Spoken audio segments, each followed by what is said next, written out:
नमस्कार दोस्तों, स्वागत है आपका हमारे YouTube channel online study with GK में। दोस्तों, आज हम आपके लिए विज्ञान विषय संबंधित 30 अति महत्वपूर्ण प्रश्न लेकर आए हैं। और आप टीईटी एग्ज़ाम की तैयारी कर रहे हैं और आपका विषय विज्ञान है, तो ये वीडियो आपके लिए काफ़ी हेल्पफुल रहेगा। तो चलिए दोस्तों, शुरू करते हैं। सबसे फर्स्ट क्वेश्चन है यहाँ पर, प्रकाश वोल्टी सेल के प्रयोग से सौर ऊर्जा का रूपांतरण करने से निम्नलिखित में से किसका उत्पादन होगा।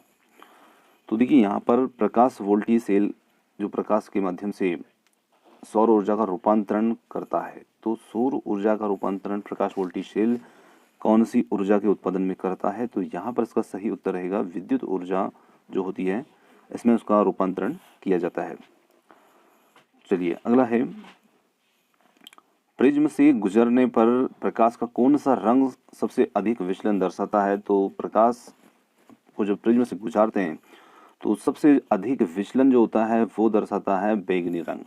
ऑप्शन सी जो रहेगा ये हमारा उत्तर हो जाएगा। अब इसी प्रश्न को थोड़ा सा चेंज कर देते हैं। मान लीजिए यहाँ पर पूछ लेता है कि कौन सा रंग सबसे कम विचलन दर्शाता है, तो उस स्थिति में हमारा उत्तर यहाँ पर लाल रंग हो जाएगा, क्योंकि लाल रंग का विचलन सबसे कम होता है और बैंगनी रंग का विचलन सबसे अधिक होता है। चलिए एक और प्रश्न यहाँ पर इसी से बना देते हैं। जैसे मान लीजिए कि पूछा जाता है कि कौन से रंग का जो तरंग दैर्ध्य रहेगा, यहाँ पर लाल रंग का तरंग दैर्ध्य जो होता है वो क्या रहेगा और बैंगनी रंग का तरंग दैर्ध्य क्या रहेगा। तो देखिए, बैंगनी रंग जो होता है उसका तरंग दैर्ध्य भी कम होता है और लाल रंग का तरंग दैर्ध्य भी अधिक रहेगा। तो यहाँ पर जिसका तरंग दैर्ध्य सबसे कम है उसका विचलन भी सबसे कम होगा। अगला हमारा क्वेश्चन है, विद्युत चुंबकीय तरंगे होती हैं, तो विद्युत चुंबकीय तरंगे कैसी होती है। तो विद्युत चुंबकीय तरंगे होती हैं, ऑप्शन डी यहाँ पर अनुप्रस्थ तरंगे ये होती है। चलिए अगला प्रश्न है, विद्युत चुंबकीय विकिरण जिसका उपयोग एक प्रभावशाली निर्जमक के रूप में होता है वह है। तो कौन सी विद्युत चुंबकीय तरंगे होती हैं। तो ये यहाँ पर रहेंगे परावैगनी जो होती है। परावैगनी विद्युत चुंबकीय विकिरण का प्रयोग प्रभावशाली निर्जनक के रूप में होता है, तो ऑप्शन बी यहाँ पर हमारा उत्तर हो जाएगा। चलिए आगे है, निम्नलिखित में से कौन सी विद्युत चुंबकीय तरंग नहीं है। तो जो विद्युत चुंबकीय तरंग नहीं है उसे हमें देखना है, तो यहाँ पर हमारा उत्तर हो जाएगा ऑप्शन सी, ध्वनि तरंगे जो होती हैं ये विद्युत चुंबकीय तरंगे नहीं होती है। चलिए आगे प्रश्न है, किसी विद्यालय के पास स्वसंचालित यातायात सिग्नल को लगाया जाना है, तो यह सिग्नल किस सिद्धांत पर आधारित है। बहुत ही अच्छा प्रश्न है। स्वसंचालित मतलब कि ऑटोमेटिक यातायात सिग्नल लगाया जाना है, और ये कौन से सिद्धांत पर कार्य करेगा। तो ये कार्य करेगा ऑप्शन डी जो रहेगा प्रकाश विद्युत प्रभाव पर ये कार्य करेगा, इस सिद्धांत पर। अब इसमें कैसे कार्य करेगा, तो देखिए, स्वसंचालित यातायात सिग्नल की कार्यप्रणाली प्रकाश विद्युत प्रभाव के सिद्धांत पर आधारित होगी, क्योंकि प्रकाश विद्युत प्रभाव की क्रिया में जब किसी भी विद्युत चुंबकीय विकिरण किसी धात्विक तल पर आपतित होता है तो उससे इलेक्ट्रॉन जो होते हैं वो उत्सर्जित होने लगते हैं। तो इस वजह से इसको प्रकाश विद्युत सिद्धांत के ऊपर ये कार्य करेगा। चलिए अगला हमारा प्रश्न है, तांबा किसके द्वारा शुद्ध होता है। तो तांबा जो होता है वो किसके द्वारा शुद्ध होता है। ऑप्शन फर्स्ट, तपाने से, ऑक्सीकरण से, विद्युत अपघटन से और मंडल परिष्करण से। तो देखिए, तांबा जो होता है ये मुक्त और संयुक्त दोनों अवस्थाओं में पाया जाता है, और इसका शोधन जो होता है वो विद्युत अपघटन के माध्यम से किया जाता है। तो ऑप्शन सी जो रहेगा ये हमारा यहाँ पर उत्तर हो जाएगा। अगला प्रश्न बहुत ही अच्छा प्रश्न है, तरल अवस्था में पाई जाने वाली अधातु, और ये जो अधातु होती है ये द्रव अवस्था में पाई जाती है, जिसे यहाँ आगे लिखा है तरल अवस्था में पाई जाने वाली अधातु। तो हम इसे कह सकते हैं द्रव अधातु कौन सी होती है। एक अधातु जो द्रव अवस्था में होती है तो वो होती है ऑप्शन फर्स्ट जो रहेगा ब्रोमीन। ब्रोमीन जो होता है ये एक द्रव अवस्था में रहने वाली अधातु होती है।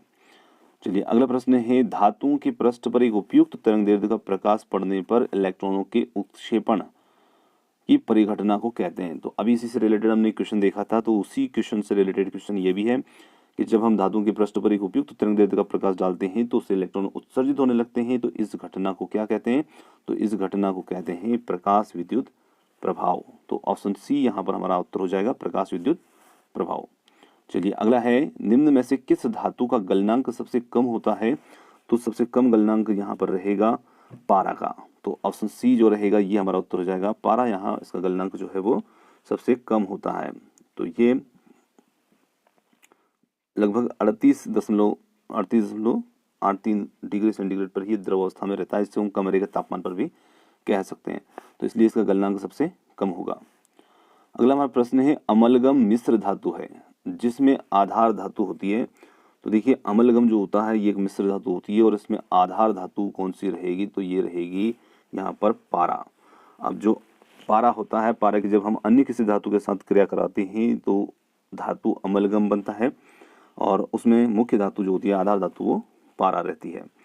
चलिए जैसे कि मान लीजिए पोटेशियम अमलगम बनाया हमने, सोडियम अमलगम बनाया, गोल्ड अमलगम बनाया, एल्यूमिनियम अमलगम इत्यादि, तो ये सभी पारे का उपयोग अमलगम बनाने में भी किया जाता है।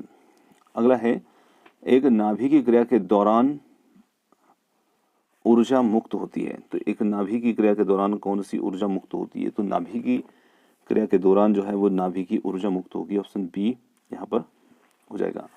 चलिए अगला हमारा प्रश्न है, आर ए, यहाँ पर 88 आर ए और 226 में न्यूट्रॉनों की संख्या होगी।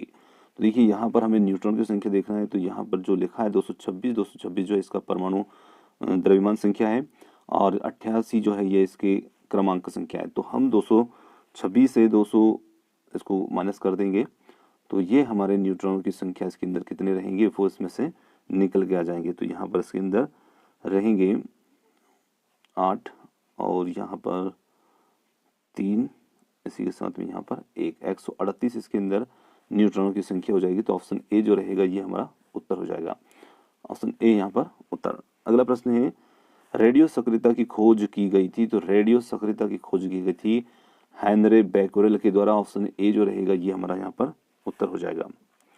और ये भी ध्यान रखें कि ये कब की गई थी, तो ये की गई थी 1896 में की गई थी। चलिए आगे है, औषधियों और उनके कार्य का अध्ययन क्या कहलाता है। तो औषधियों और उनके कार्य का अध्ययन जो होता है उसे हम कहते हैं औषधि प्रभाव विज्ञान, ऑप्शन सी जो रहेगा ये हमारा यहाँ पर उत्तर हो जाएगा, औषधि प्रभाव विज्ञान, जिसे हम फार्माकोलॉजी भी कहते हैं। चलिए अगला है, तंबाकू में निम्न में से क्या होता है। तो सभी जानते हैं, बहुत ही अच्छा प्रश्न है। तंबाकू के अंदर निकोटिन नामक तत्व होता है, निकोटिन नामक पदार्थ होता है, तो ये रहेगा निकोटिन। अगला हमारा प्रश्न है, लौह की कमी से कौन सा रोग होता है। तो आप सभी जानते हैं लौह तत्व की कमी से एनीमिया रोग होता है, परंतु यहाँ पर एनीमिया नहीं दिया है इसलिए कंफ्यूज थोड़ा होना पड़ेगा आपको। तो यहाँ पर पोलियो है, रिकेट्स, स्कर्वी है, गाइटर है, तो कौन सा रोग होगा। अब यहाँ पर एनीमिया तो दिया नहीं है, तो देखिए यहाँ पर जो क्वेश्चन है वो लौह तत्व की कमी से पूछा जरूर जा रहा है, परंतु यहाँ पर जो रोग दिए हैं इनमें से एक रोग ऐसा है जो प्रत्यक्ष रूप से लौह तत्व की कमी से नहीं होता पर अप्रत्यक्ष रूप से उससे संबंधित होता है, तो इसलिए यहाँ पर उसको दिया है। तो देखिए यहाँ पर लौह तत्व की कमी से हम जानते हैं सभी की एनीमिया रोग होता है जिसे हम अरक्तता कहते हैं, परंतु लौह तत्व की कमी से प्रत्यक्ष या अप्रत्यक्ष रूप से हमारी जो ग्रंथि होती है थायराइड ग्रंथि, उस थायराइड ग्रंथि की क्रिया भी प्रभावित होती है। और शरीर में जब लौह तत्व की कमी या रक्त अल्पता या रक्त क्षीणता जब हो जाती है तो उसके अतिरिक्त एनीमिया के अतिरिक्त जो गाइटर नामक रोग होता है जो कि थायराइड ग्रंथि और थायरॉक्सिन हार्मोन्स घेंगा रोग गाइटर, तो कहीं ना कहीं अप्रत्यक्ष रूप से गाइटर रोग के लिए भी ये लौह तत्व जिम्मेदार इसमें माना जाता है। तो यहाँ पर ये अप्रत्यक्ष रूप से इससे संबंधित होता है, इसलिए हम यहाँ पर गाइटर रोग को चुन रहे हैं। और जनरली क्वेश्चन जो आता है तो वो उसमें एनीमिया लिखा होता है, परंतु यहाँ पर अप्रत्यक्ष रूप से गाइटर रोग से भी ये लौह तत्व संबंधित है। चलिए वह धातु कौन सी है जो विटामिन B12 से संबंध B12 की एक अनिवार्य घटक होती है। तो वो धातु होती है कोबाल्ट जो होती है, तो वो कोबाल्ट जो होता है ये विटामिन B12 का एक प्रमुख घटक होता है और इसीलिए विटामिन B12 जो होता है इसका नाम साइनोकोबालामिन भी इसको कहा जाता है क्योंकि इसमें कोबाल्ट धातु जो होती है वो होती है। अगला हमारा क्वेश्चन है, एक AMU, इसके आगे 1 लिखा है, एक AMU की तुल्य ऊर्जा है। तो एक AMU की तुल्य कौन सी ऊर्जा होती है, तो AMU का मतलब होता है एटॉमिक मास यूनिट, और एटॉमिक मास यूनिट के बराबर कितनी ऊर्जा होती है। तो यहाँ पर हमारा उत्तर जो रहेगा वो रहेगा ऑप्शन सी 931 MeV, और MeV का मतलब यहाँ पर होगा मेगा इलेक्ट्रॉन वोल्ट जो होगा ये रहेगा। चलिए अगला प्रश्न है, यूरिक अम्ल निम्नलिखित में से किसका उत्सर्जित पदार्थ होता है। तो यूरिक अम्ल कौन से जंतु उत्सर्जन के रूप में त्यागते हैं। तो यहाँ पर मेंढक, मनुष्य, पक्षी, सर्प वगैरह दिए हैं, तो हमारा उत्तर यहाँ पर रहेगा पक्षी और सर्प जो रहेंगे ये यूरिक अम्ल के रूप में उत्सर्जन करते हैं या इनका उत्सर्जित पदार्थ यूरिक अम्ल होता है। चलिए अगला फिर प्रश्न हमारा है धातु परमाणु से युक्त विटामिन। तो अभी हमने इसी से रिलेटेड एक क्वेश्चन देखा था। तो धातु परमाणु से युक्त कौन सा विटामिन होता है, तो वो होता है विटामिन B12। और कौन सी धातु होती है, कोबाल्ट धातु। चलिए आगे है निम्न में से कौन सा ध्वनि तरंगों में नहीं पाया जाता है। तो ध्वनि तरंगों के अंदर कौन सा गुण नहीं पाया जाएगा, ध्रुवण, परावर्तन, व्यतिकरण, विवर्तन। तो ऑप्शन ए ध्रुवण का गुण इनमें नहीं पाया जाता है। अत्यधिक व्यायाम करने के पश्चात किस पदार्थ के संचय के कारण पेशियां थकान आ जाती है, तो हमारी पेशियां थक जाती है लैक्टिक अम्ल के कारण से, जब हम अत्यधिक व्यायाम करते हैं तो उस स्थिति में। चलिए अगला क्वेश्चन है इंसुलिन हार्मोन्स परिवर्तित करता है। तो इंसुलिन परिवर्तित करता है ऑप्शन बी ग्लूकोज को ग्लाइकोजन में रूप में परिवर्तित करता है और ग्लाइकोजन यकृत में संचित हो जाता है। अगला हमारा क्वेश्चन है रसोई गैस मुख्य रूप से निम्न दो गैसों का मिश्रण होती है। तो यह होती है प्रोपेन और ब्यूटेन गैस का मिश्रण होती है। ऑप्शन सी हमारा यहाँ पर उत्तर हो जाएगा। चलिए अगला प्रश्न है ब्रायोफिल्म जिसे पत्थर चट्टा कहते हैं, पत्थर चट्टा में जनन किसके द्वारा होता है। तो पत्थर चट्टा के अंदर जनन होता है पत्ती के द्वारा। तो यहाँ पर उत्तर हमारा जो रहेगा ये हो जाएगा पत्तियों के द्वारा। चलिए आगे हमारा क्वेश्चन है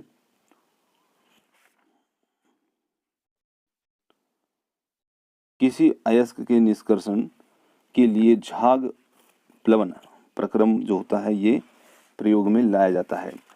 तो कौन सा प्रक्रम प्रयोग में लाया जाता है, तो यहाँ पर ऑप्शन ए है SnO2, दूसरा है PbCO3 और थर्ड है PbS और फोर्थ दिया है यहाँ पर Al2O3। तो यहाँ पर हमारा जो उत्तर रहेगा ये रहेगा PbS, option C lead sulphide जो होता है ये रहेगा।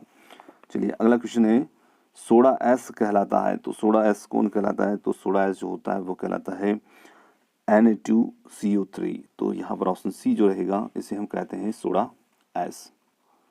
चलिए अगला है इसे सोडा एस सोडा राख भी कह देते हैं। तो ये भी आप ध्यान रखें एस का मतलब राख होता है, तो Na2CO3। चलिए अगला क्वेश्चन है साल्वे प्रक्रम इसके निर्माण में प्रयोग किया जाता है। तो साल्वे प्रक्रम किसके निर्माण में में लाया जाता है, तो ये लाया जाता है सोडियम कार्बोनेट के, जिसे हम बोलते हैं Na2CO3। ऑप्शन ए जो रहेगा ये हमारा उत्तर हो जाएगा। अगला प्रश्न है वात्या भट्टी के ऊपर वाले हिस्से में Fe के Fe2O3 से निष्कर्षण के दौरान यह अभिक्रिया होती है। तो कौन सी अभिक्रिया होती है, CO के द्वारा अपचयन होता है, कार्बन के द्वारा अपचयन होता है, CO का उत्पादन होता है और O2 का द्वारा ऑक्सीकरण होता है। तो यहाँ पर हमारा जो उत्तर रहेगा वात्या भट्टी के ऊपरी भाग में Fe2O3 जो होता है जिसे फेरिक ऑक्साइड कहते हैं, CO द्वारा Fe में अपचयित हो जाता है। तो किसके द्वारा अपचयित हो रहा है, तो CO के द्वारा, मतलब कार्बन मोनोऑक्साइड के द्वारा। तो CO द्वारा अपचयित होता है, Fe में अपचयित होता है। चलिए अगला है भ्रूण उपस्थित होता है। तो भ्रूण किसमें उपस्थित होता है, यूलोथ्रिक्स में, स्पाइरोगायरा में, फ्यूनेरिया में, क्लोरेला में। तो यहाँ पर उत्तर हो जाएगा ऑप्शन सी जो रहेगा फ्यूनेरिया के अंदर ये भ्रूण उपस्थित होता है। और फ्यूनेरिया जो है एक ब्रायोफाइटा है, तो जिसके अंदर ये रहेगा। चलिए अगला क्वेश्चन है जल रंध्र पाए जाते हैं। अब जल रंध्र किस में पाए जाते हैं, तो देखिए पत्तियों के अंदर जल रंध्र होते हैं, पाए जाते हैं। और जल रंध्र क्या करते हैं, तो पत्तियों के किनारे से जल की बूंदों के रूप में हानि बिंदु स्त्रावण कहलाता है और वो जो छिद्र होते हैं उन्हीं को हम जल रंध्र कहते हैं। तो ऑप्शन ए जो रहेगा पत्ती में ये पाया जाता है।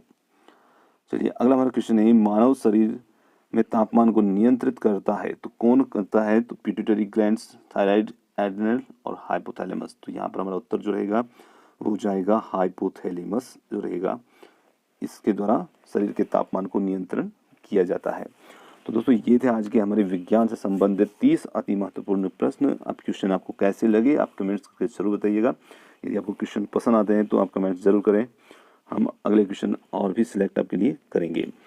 आप चैनल पर इतने समय तक बने रहें उसके लिए बहुत बहुत धन्यवाद। Thank you so much. मिलते हैं जल्दी ही एक और नई किसी वीडियो के साथ। Thank you so much.